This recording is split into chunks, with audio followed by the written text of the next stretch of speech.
I'm a long-haul truck driver, running a regular route from Atlanta, Georgia, up to Memphis, Tennessee, and back. I've been doing this stretch for 4 years now. I know every stop, every curve. It's a solitary job, but I like it that way. I'm a quiet person, and I enjoy the long-haul scenery.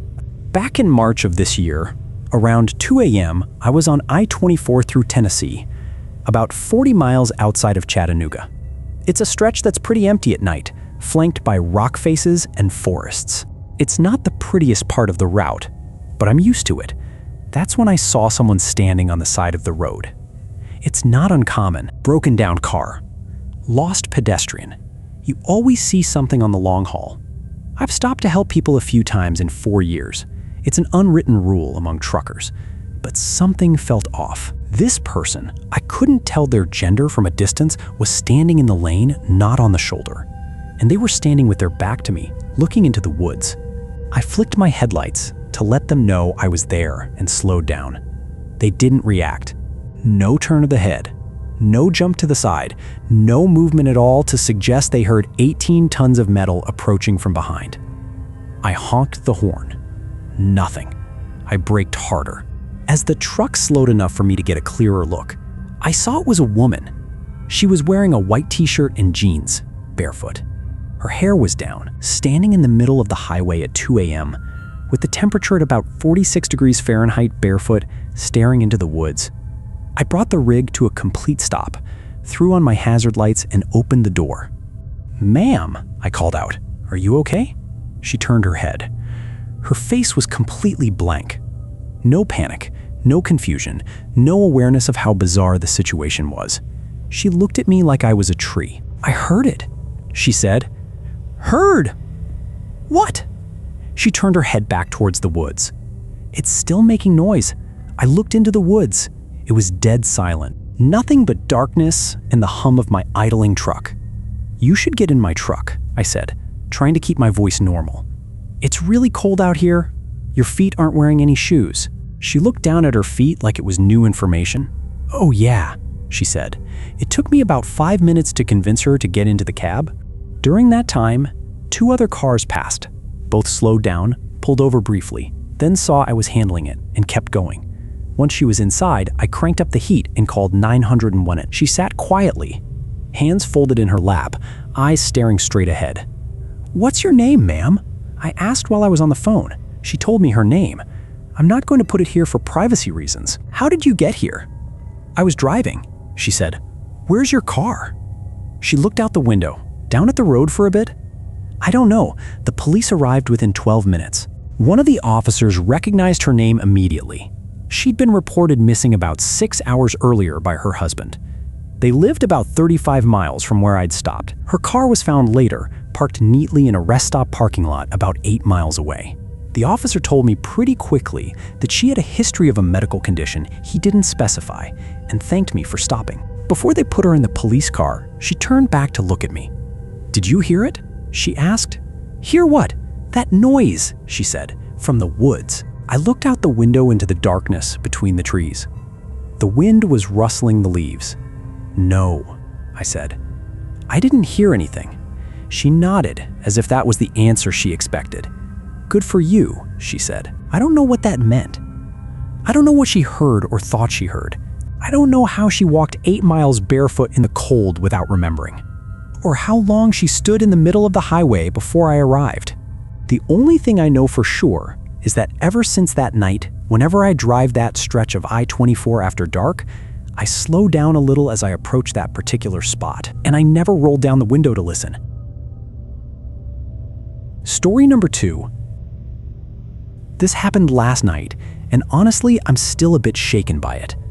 I'll try to recount the story as it happened, but my fear has definitely clouded my memory a bit. I work the evening shift as a dispatcher in a mid-sized city in the Midwest. I was driving home around 2 a.m. when I stopped to get gas. In hindsight, stopping was stupid. The gas station was poorly lit, and there wasn't another soul around, but I know the shadier parts of the city, and this generally isn't one of them. As I was pumping gas, I noticed a middle-aged black woman sitting on the curb on the other side of the parking lot. It was cold that night, and it had just rained. The woman wasn't dressed for the weather, so she was soaked. As she saw me looking at her, she called me over from the other side of the parking lot. My second stupid decision of the night was choosing to interact with her. I was concerned about her, so I walked over to see if I could help. "Hey, pretty baby, I'm just trying to get home." "But nobody's helping me," she said. "I'm trying to get to City A, but a taxi is $60 and I only have $40. Can you help me out?" I don't typically give money to panhandlers, but this woman seemed genuine. The weather was awful, and my job is all about helping people, so I agreed. I told her I didn't have any cash on me, but if she came inside with me, I would pull out cash from the ATM and give her a few dollars. Inside, the ATM was out of order. I apologized and told her there was nothing more I could do for her. She followed me back outside, talking nonstop as I opened my driver's side door to get into my car. And then she got into my car. I was too stunned to say anything. I just sat there staring at her as she buckled her seatbelt into my passenger seat. The moment she got into the car, her demeanor completely changed. Gone was the pathetic act. She was now incredibly excited and fidgety. "Just take me to my aunt's house," she said. "She can give me money." Naturally, alarm bells started going off in my head. While my first instinct was to tell her to get out of my car, my gut told me that would be dangerous. She had already proven herself to be unpredictable. She seemed high, and I had no idea if she was armed. Forcing her out of the car, I figured, could provoke a violent reaction. "Where do you want me to take you?" I finally said. "Just start driving and I'll tell you where to turn." "No. If you want me to consider taking you somewhere, you need to tell me where we're going." I said this without any real intention of actually driving her anywhere. "Don't worry, honey. I'm not one of those bad black girls. I'm not going to rob you or anything. Just drive." "No," I repeated. "What's your address?" "Okay, it's on A Street." "What's the number?" As I asked her the question, she became very agitated. We hadn't even left the gas station parking lot yet. I considered getting out and going into the gas station for help. But A, she seemed to know and be friendly with an employee inside, and B, I wasn't going to leave her alone in the car. Finally, she snapped at me and said, "Why are you asking so many questions? I thought we were friends. Don't you trust me? Is it because I am black?" "I work for the police department," I said. "It's my job to ask these kinds of questions." She went ballistic, started yelling at me about how I was a snitch, how I was trying to get her in trouble, generally losing her mind. At this point, I was more scared than ever.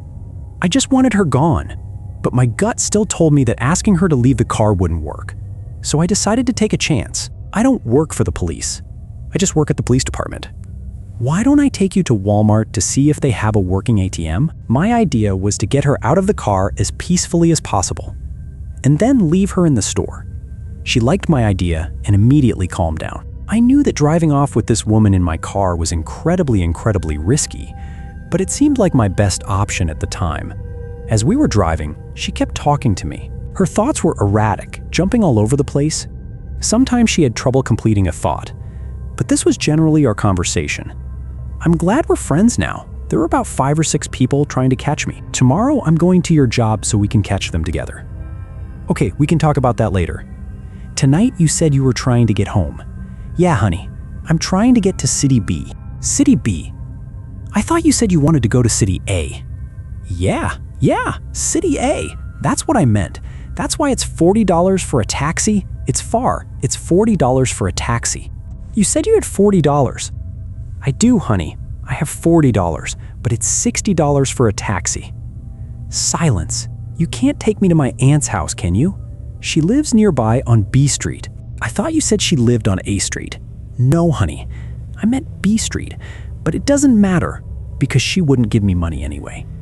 "You can't take me to City A, can you?" It was terrifying how this woman was completely lying as the details of her story continuously changed. As we drove into the Walmart parking lot, she finally got out of my car, but only after I exited first. She then followed me into the store.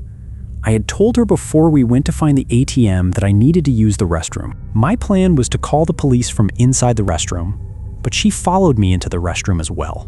And that's when things got truly bizarre. She grabbed my arm and whispered in my ear, "If you don't have money, that's okay. But can I ask you a question, honey? Do you like oral sex?" I told her no, as firmly as I possibly could, and rushed into a stall, locking the door as fast as I could. As soon as I had a barrier between us, I said, I have some friends at the police department who could help you out better than I can. I'll call them and we can figure this out together. Once again, at the mention of the police, she started yelling at me. I just kept repeating that the police would help her. She snapped at me that she was leaving and stormed out of the restroom, but it wasn't over. I waited to make sure she was actually gone. Sure enough, less than 60 seconds after she left, she walked back into the restroom and started banging on the stall door. Then she said something that scared me more than anything else. "Hey, come back to my car with me. I left beer in your car." I flat out told her no, that I saw her get into my car and she hadn't brought anything with her except the clothes she was wearing. She then left the restroom again and didn't come back. I waited for about 5 minutes before I left the restroom. I immediately found a manager, and he called the police for me. Luckily, I was in a different police jurisdiction than where I worked, because I would have been so embarrassed by my complete stupidity all night and would have died of shame if any of my colleagues had shown up. The responding officers took my statement and advised me to be more careful in the future. He mentioned that panhandlers can sometimes become violent and that there had recently been reports of a woman matching her description who had attacked a kind person who stopped to help her. I definitely learned my lesson about the dangers of engaging with strangers and was lucky to walk away from it. I'm glad my stupidity didn't kill me. So folks, next time you're trying to help a stranger late at night, don't. Story number 3. My name is Derek. I'm 31 and I live in a small town in Tennessee. I'm sharing this because my cousin, who was with me that night, keeps telling it to his friends whenever he's had a few drinks. And I wanted to get the accurate first-person account out there. My place is a rental, an older wooden house, the kind common in this area, built in the 60s. The neighbors are separated by wide yards and trees. It's not exactly the sticks, but at night, it's dead quiet. Last August, my cousin Marcus was visiting for the weekend. We watched football, ate pizza, and stayed up until about 1 a.m. Marcus crashed on the couch. I went to my bedroom. I don't know how long I'd been asleep when Marcus knocked on my bedroom door. Derek. His voice was weird, not scared. It was the voice of someone processing information and hadn't decided how to react yet. "You gotta come out here and see this." I went out. Marcus was standing by the living room window, the curtain pulled back just a bit, looking out into the front yard. "He's been standing there for 2 hours, he said. I looked. Under the dim yellow streetlights, there was a man standing on the sidewalk in front of my house. Not too far away, about 10 meters from the front door. He was standing perfectly still, hands by his sides, looking at my house.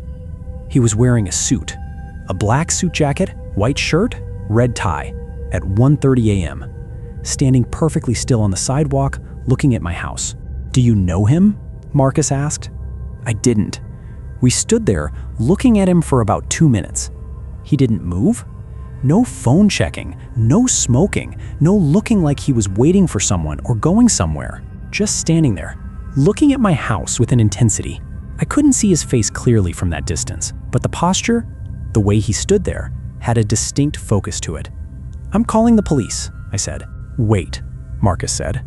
"If you call now, he might leave before the police get here, and we'll look like idiots." Fair point. I pulled out my phone and started recording video through the window. It was too dark to really capture anything but a silhouette and the streetlights. Marcus said, "I'm going to talk to him." "No," I said. "I'm just going to ask. I'll stand on the porch, not go out to the sidewalk." Before I could protest further, Marcus opened the door and stepped out to stand on the porch. "Hey," Marcus called out. "You need something?" The man looked at Marcus. He tilted his head to the side, like a dog looking at something strange. Then he said, "I'm homesick." Marcus was quiet. "Do you live around here?" "I lived here in 1987, he said. His voice was perfectly normal, no odd inflection, like someone answering a routine question. "I grew up here. My parents built the kitchen onto the back."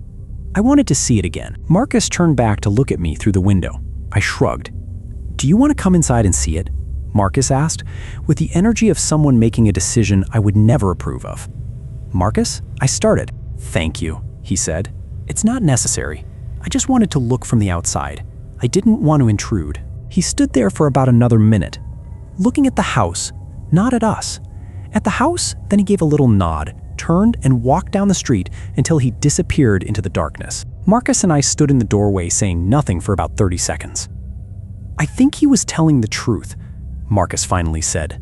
"I think so too," I said. "But why at 1:30 a.m.? I had no answer.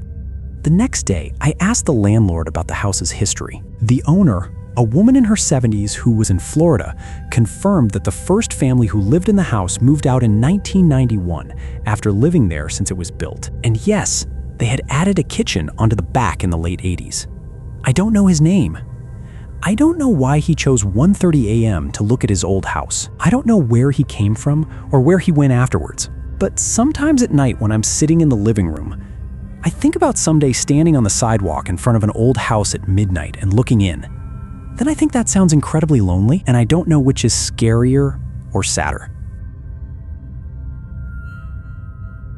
Story number 4. I work as a janitor at a large mall in suburban Cincinnati, Ohio.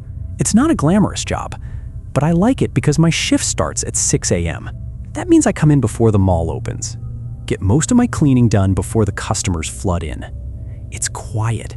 Nobody bothers me. I can listen to podcasts. It's perfect for an introvert like me. This mall has 3 floors, about 200 stores, and a food court on the top floor. I'm responsible for the second floor. The second floor hallway has a slightly odd characteristic. It's long and straight. The fluorescent lights cast a tunnel-like feeling in the early morning before the decorative lights come on. I've been working here for almost 2 years. I know almost every nook and cranny. That morning was the first Tuesday in November. I clocked in at 6:05 a.m., swiped my badge, grabbed my cart, and started at the east hallway end, as usual. Around 6:40 a.m., I was mopping the floor in front of a shoe store. That's when I heard a giggle. It wasn't a loud laugh. It was a light, breathy giggle, like someone watching something funny on their phone and trying to stifle it. I took off my headphones. The hallway was empty. The second floor security guard, Rodriguez, usually comes in at 7 a.m. to start his rounds. Nobody else had any reason to be here right now. I kept mopping. 2 minutes later, the giggle again. This time, it was closer. I pinpointed the direction, from the fitting room area of a clothing store across the way. I walked over. The store was closed. The lights inside were off, but the glass doors allowed me to see inside. I looked and saw nothing out of the ordinary. Clothes hung neatly. The fitting rooms in the back were dark. I knocked on the glass.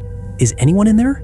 Silence. I called Rodriguez. He'd arrived early for his shift. He was a little grumpy, but professional enough not to complain. We used our master keys to get inside. The fitting room area had 8 small stalls. 7 were empty.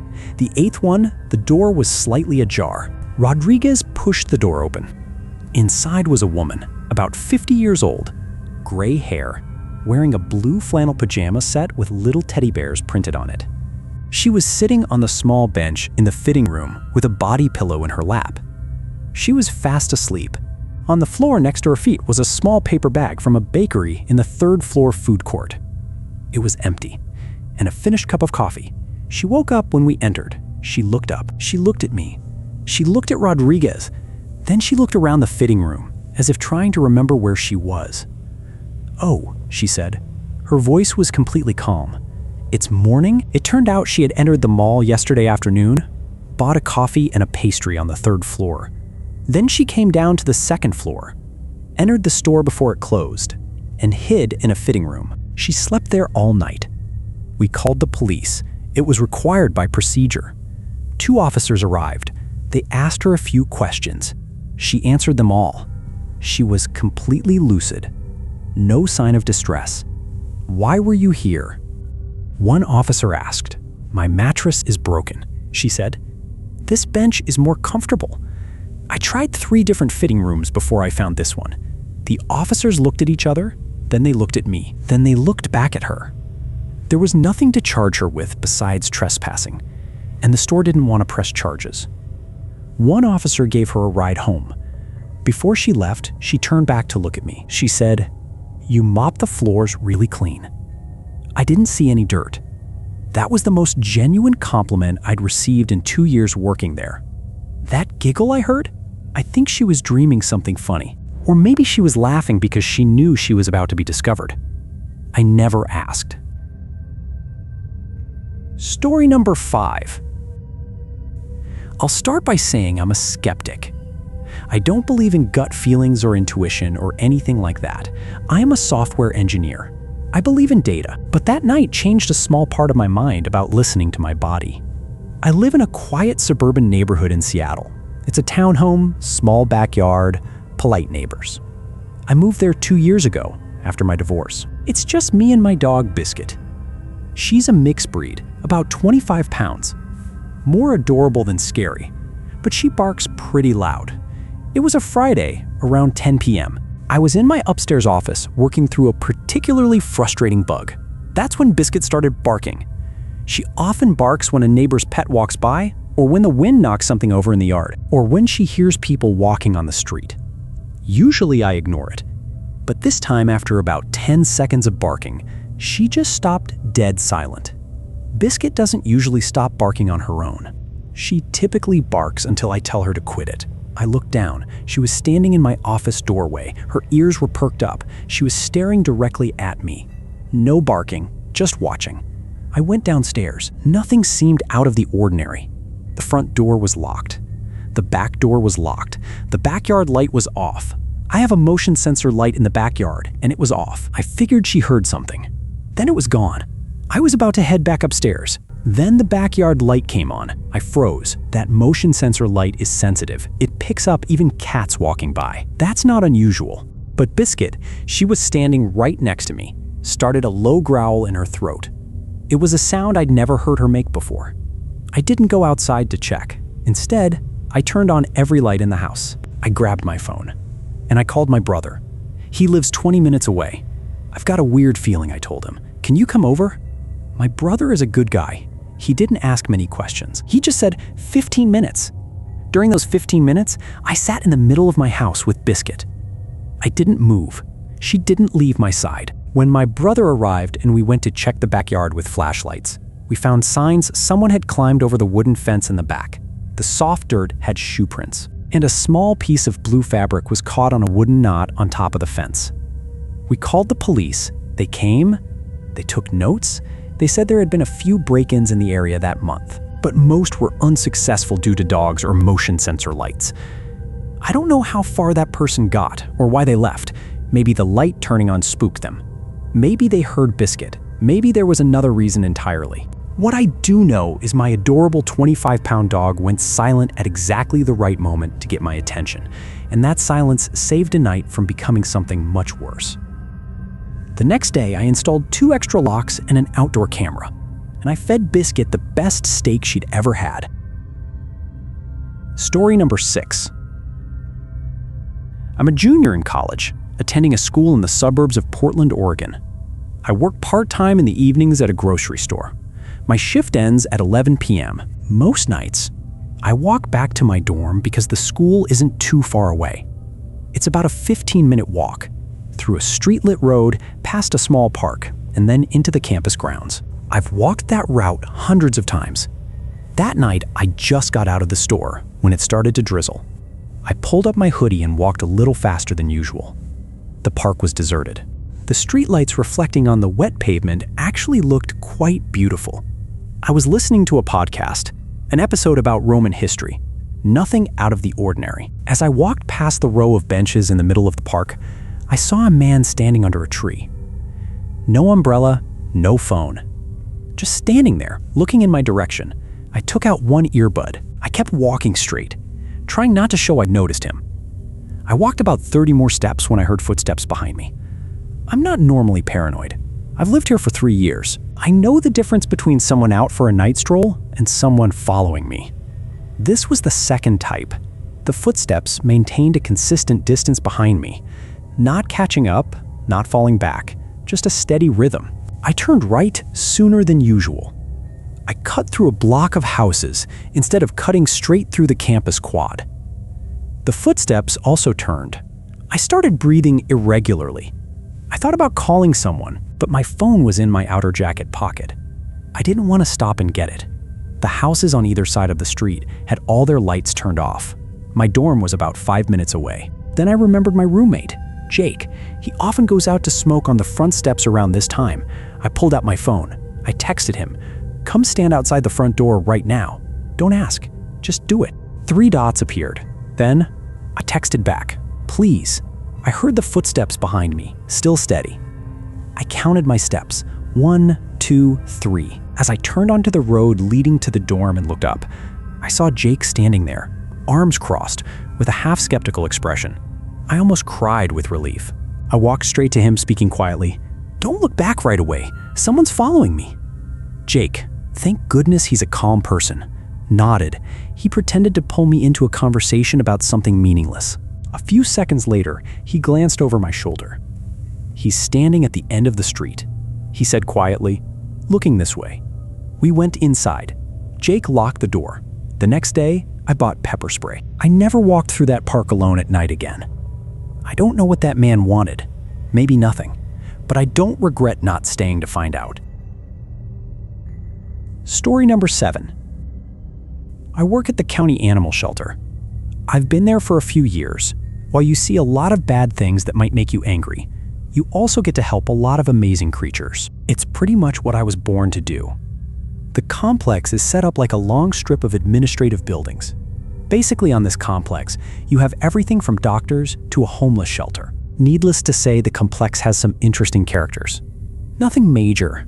I live in a pretty rough ghetto part of town, so crazy stuff happens all the time. Last year, right in front of me, someone jumped out of their car and stabbed another person in the middle of traffic. It didn't even make the news. It took the cops almost 30 minutes to arrive. Back to the main point.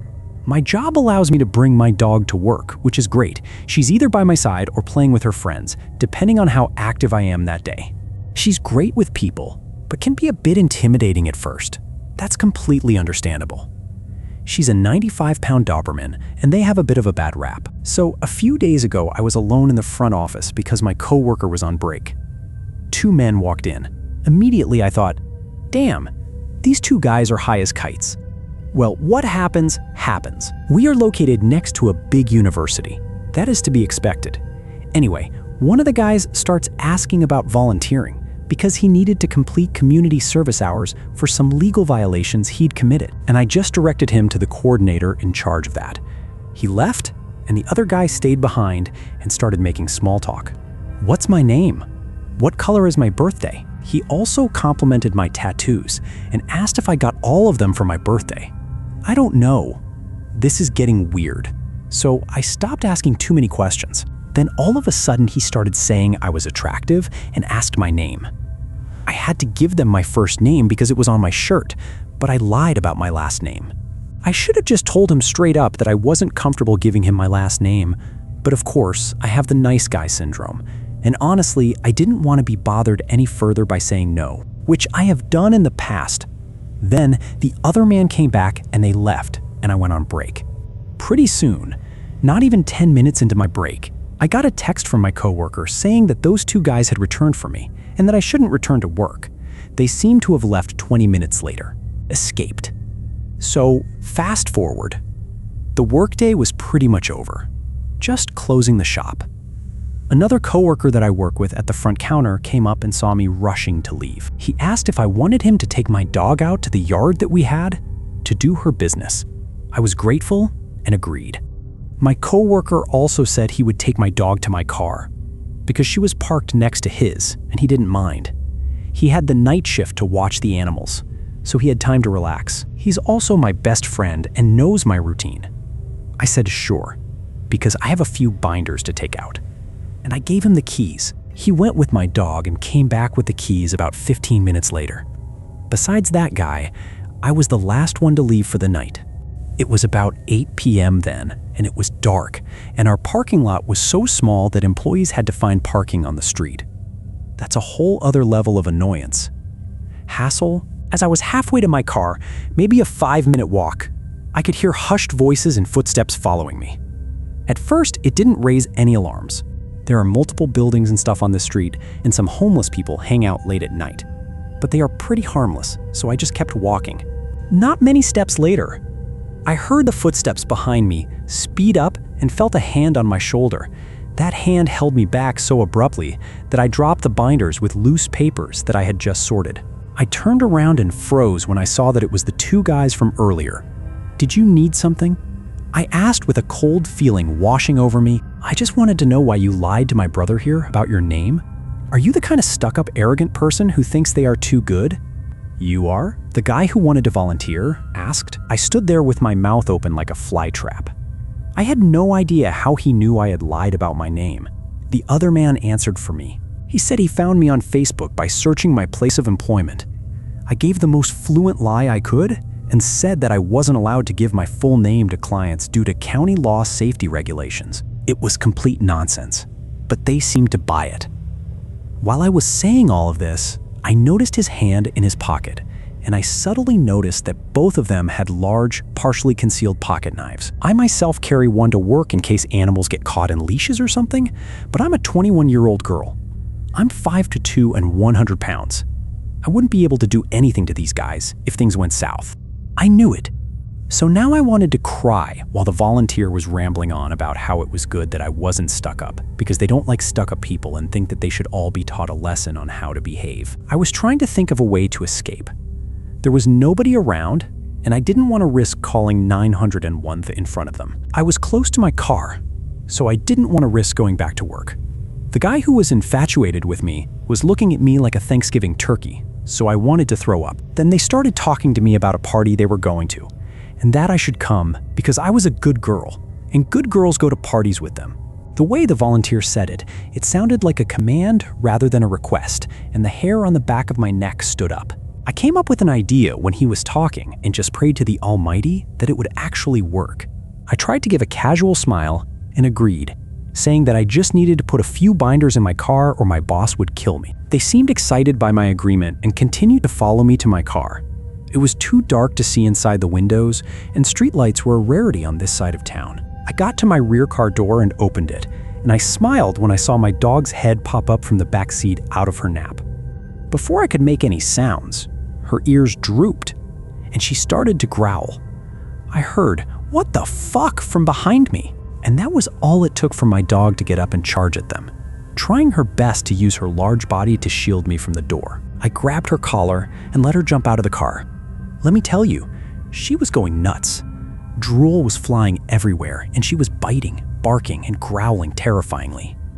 The two guys backed away, starting to tell me that we couldn't bring dogs to the party and to put the crazy dog back in the car. I suppressed an eye roll and apologized, saying that I would give her some dog food that I kept in the glove compartment. I closed the rear door and opened the front driver's door. My dog wouldn't get in. She continued to growl and bite at the two guys.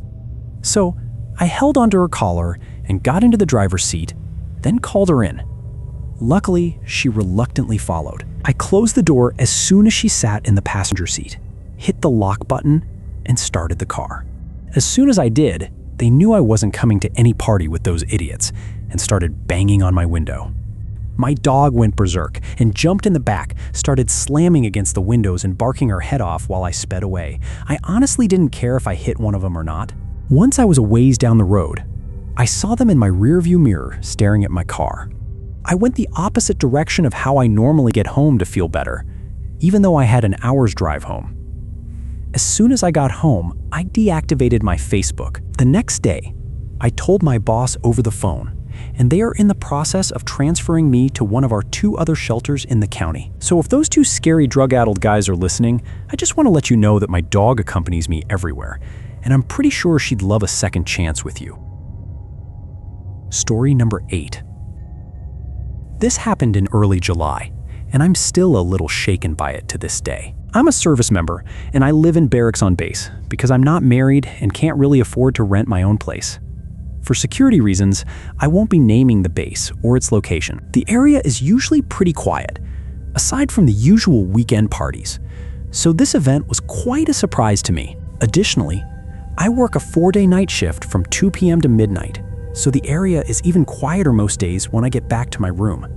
However, tonight was the 4th of July holiday weekend. The military gets a 4-day weekend on federal holidays, so the common area was a bit louder on Thursday, my last workday of the week. To give you a better idea of the layout, the barracks are split into 4 3-story buildings, all sharing a large concrete common area. Since we obviously can't smoke in our rooms, the common areas have 2 smoking areas on either side. We call them Smoking pits. Each area consists of a picnic table, a grill, and a large trash can, all sheltered by a canopy for rain protection. These areas are the site of most parties that occur on the weekend, mainly the one furthest from my building.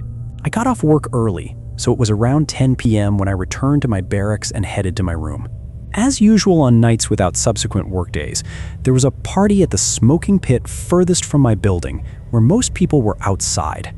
However, there was one person at my building's smoking pit. Initially, I assumed he was just outside for a smoke and didn't want to join the party. However, the weird thing was that he didn't have a cigarette. He didn't have a vape and wasn't on his phone. He was just sitting there in blue jeans and a red hoodie. Hood up. It was mid-July in the South. So this was a little strange, but rooms are almost always cold year-round. We don't have control over the AC, and the barracks officers just keep the AC on max. It's around 65 degrees all summer for some reason. So I assumed he might just be outside to warm up. He was sitting on the table with his hands in his pockets and his head down, wanting a cigarette. I stood on the opposite side of the table and lit one. The man said nothing and didn't move the entire time I was there. He just sat there staring at his lap. I didn't think much of it and just headed back to my room. I changed and scrolled through YouTube for a bit. It's important to note a few things here. Each room has 2 servicemen, and the doors automatically lock when closed. The only people with keys are unit command, and of course, the residents of the room, in the event that residents lose their keys. They have to call someone to let them in each time they need to get into their room. That is until the keys are replaced. Additionally, my room is on the 2nd floor of the building and is tucked away toward the back. So, unlike the rest of the building, almost no one walks past my room. The room part also has the only window, and it's right by the door, so I can hear when someone occasionally walks past my room. My roommate works a weird shift from 8 p.m. to 4 a.m., and I'm not sure which days he works.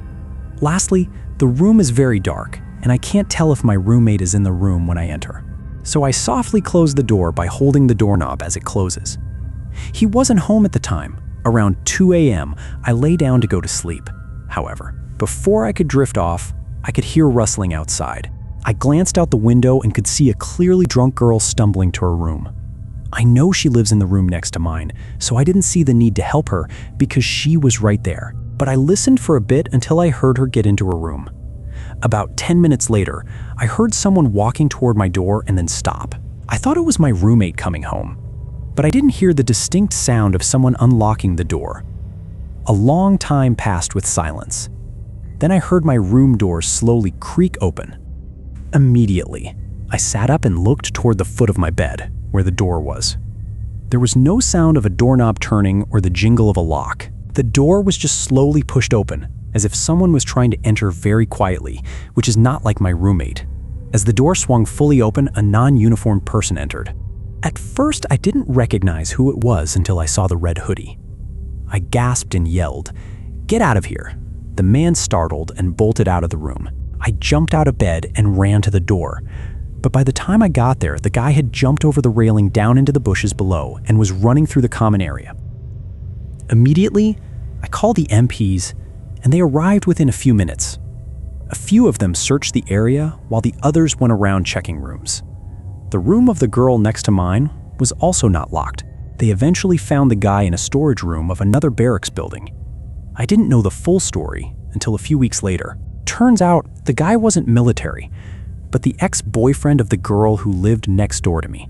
Before that night, the ex-boyfriend didn't know which room she lived in and had tried to follow her back to her room after she was done with a party. He knew her roommate wasn't home, so he figured he could take advantage of her without anyone noticing. I have no idea how the guy got onto base, as there are always ID checks at the gate, and the guy wasn't carrying any identification. Luckily for the girl, in my attempt to remain quiet, I accidentally didn't close the door all the way and the guy mistook my room for hers. What's worse is that the girl also didn't close her door all the way. So, had the guy not mistaken the rooms, he would have broken into her room while she was drunk and possibly unconscious. Although I was lucky the girl was safe, I was scared of what could have happened if I had been asleep when that creep was in my room. Typically, barracks are supposed to be a safe place for servicemen to sleep, and things like this don't usually happen. But this shows you need to be careful no matter where you are. Story number 9. I'm a night shift nurse at a private hospital in the suburbs of Atlanta. I've been doing this for 6 years. I've seen plenty of strange things, but that night was different. That night shift was pretty quiet. Around 1 a.m., I was pushing a medication cart down the 3rd floor hallway. This floor is mostly post-surgery recovery patients. Most of them were sound asleep. The fluorescent light at the end of the east hallway kept flickering. The maintenance department had promised to fix it last week, but no one had shown up yet. I was used to the flickering. I stopped in front of room 312 to give medication to a male patient about 60 years old. He was in for a knee replacement. He was awake, staring at the ceiling. "Nurse," he said softly, "who is that man standing outside my door all night?" I turned around. The hallway was empty. "There's no one there," I told him. "Yes, there is. He's been standing there since about 11 p.m., wearing dark clothes, just looking into my room." He said it calmly, without panic, as if he were just reporting the weather. I figured he was affected by the pain medication. I made a note of it. I'd remind the doctor in the morning. I continued pushing the cart. Around 2:45 a.m., my colleague, Priya, texted our group chat, "Who is on the 3rd floor east hallway?" The camera saw someone standing outside room 312 since 11 p.m., wearing dark clothes, no employee badge. My heart stopped. We called security immediately. They checked the entire 3rd floor. No one was found. The stairwell doors showed no signs of being opened from the outside. The hallway camera in the east, the one near the flickering light, glitched during that time. Only blurry images remained, but the camera at the opposite end of the hallway was still working fine. And in that footage, you could clearly see the shadow of a person standing outside room 312. Their shadow cast long under the flickering light for nearly 4 hours. The patient in room 312 was discharged 3 days later. As he was leaving, he stopped at the nurse's station and said, "That man, the first night, he wasn't just looking into my room. He was looking into the next room too." The room next to 312 was empty at the time. I requested a shift change after that. Story number 10. I'm a federal truck driver, running routes from Nashville down to Birmingham. It's a night run, pretty regular, nothing out of the ordinary. I've been doing this for 11 years. I know the difference between being tired and something that's real. It was about 2:30 a.m. that night, on Highway 72 through northern Alabama. It's a straight shot, not much traffic, with sparse woods on either side. There was no moon. I was driving the speed limit, wide awake. The radio was on. I saw a car parked on the shoulder, hazard lights flashing. A woman was standing beside it, waving. I slowed down. That's my instinct after over a decade on the road, but company policy prohibits picking up strangers, and I follow that. I let off the gas, watching her in my mirrors as I passed. She looked back at me, and I saw clearly enough. She was smiling. Not a smile of needing help, not a smile of relief at seeing a truck stop. It was a very wide, very even smile, and her eyes weren't looking at my face. She was looking at the part of my trailer cabin behind my back, the part I couldn't see from the driver's seat. I hit the gas and kept going. About 3 miles later, I saw a car parked on the shoulder, hazard lights flashing. A woman was standing beside it, waving. I slammed on the brakes, looked in my mirrors, the same car. The same scratched silver paint job, the same pose. I thought maybe I'd misjudged the distance, or there was a shortcut I didn't know about, or any other reasonable explanation. I kept driving. The next 2 miles, another car, more hazard lights. The same woman. This time, I stopped dead in the middle of the road and shined my headlights directly at her. She didn't shield her eyes. She didn't react to the blinding light, just stood there with that smile, looking into the rear cabin of my trailer. I called my dispatcher immediately and reported my location. I sat in the cab with the engine running, doors locked. About 8 minutes later, she was gone. No car, no sound. She was just not there. The dispatcher logged my report. Nobody could explain it. But here's the part I never told the company. When I got to the unloading dock in Birmingham at first light, the checker opened the rear trailer door and stopped. He looked in, then he looked at me. "Did you pick anyone up?" he asked. "No," I said. He pointed to the trailer floor. There was a handprint in the dust, inside on the rear door. Someone had braced their hand there to climb up or to climb out. The rear trailer door only opens from the outside when the truck is moving. I hadn't stopped once on the whole trip,